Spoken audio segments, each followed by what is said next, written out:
Hello mga kaibigan, maligayang pagdating sa aking channel. Napaiyak ba si Ozgay Girl sa pahayag ni Yaman? Ken Yaman, I have a very serious illness. Ang pinakahuling pahayag ng sikat na aktor na si Ken Yaman ay labis na naantig sa kanyang mga tagahanga at mga mahal sa buhay. Ang gwapong sikat sa mundong aktor na si Ken Yaman ay parang bambang tumama sa kanyang talumpati sa kaganapan ng samahan ng mga bata na kanyang inorganisa kamakailan.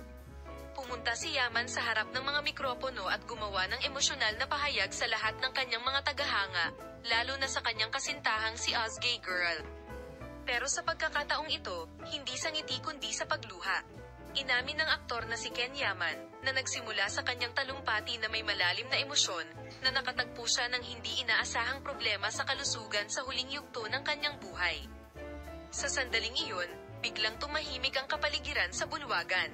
Ang pahayag na ito ni Ken Yaman ay nagawang hindi lang sa mga tagahanga ang makayanan ng husto kundi maging ang buong publiko. Ang nakakagulat na mga pag-amin ni Ken Yaman, na kilala sa loob ng maraming taon para sa kanyang matagumpay na pagtatanghal at walang kamali-mali na hitsura sa mga screen, tungkol sa kung paano siya nakipaglaban sa ilalim ng pagtaas ng katanyagan at pressure, ay lumikha ng malaking sorpresa sa publiko. Matapat na ipinaliwanag ng sikat na aktor kung paano niya nakipaglaban ang kanyang mga problema sa kalusugan at kung paano napakita ang sitwasyong ito sa kanyang pribadong buhay. Gayunpaman, ang nakakagulat na pahayag ni Ken Yaman ay hindi limitado dito. Napansin din na kamakailan lang ay tumaba siya at nagsimulang magpakita ng mas agresibong profile.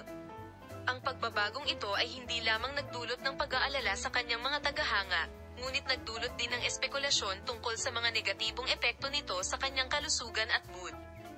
Ang sinseridad at damdamin sa mga salita ni Ken Yaman ay nagpapakita na hindi lang siya isang celebrity kundi isang tao din at kaya niyang pagdaanan ang mga mahihirap na panahon tulad ng iba.